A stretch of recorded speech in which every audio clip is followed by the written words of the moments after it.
Nalubog rin sa baha ang ilang bayan sa Bulacan. Dulot po ng ulan na dalaho ng bagyong Krising at Habagat sa Giginto, Bulacan. Ilang residente ang lumikas dahil sa tatlong talampakan na taas po ng baha sa ilang barangay. Sinabayan din kasi ng high tide ang malakas na ulan sa isang subdivision sa barangay Santa Cruz. Gumamit ng batya at sirang refrigerator ang mga residente. Maisalba lamang ang kanilang mga gamit. Ayon sa mga residente, taon-taon na lang nararanasan nilang baha tuwing may bagyo at sinasabayan pa ng high tide.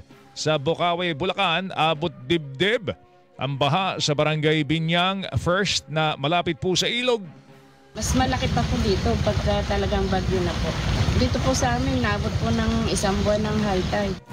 Tinig po na isang residente sa Bocaue, Bulacan. Sa Santa Maria, Bulacan, pansamantalang hindi nadaanan ang Makaiban Bridge na nag-uugnay sa barangay San Jose, Patag at barangay Tumana dahil po sa malakas na agos po ng tubig. Pahirapan naman ang pamimili sa palengke ng Malolos, Bulacan dahil sa baha.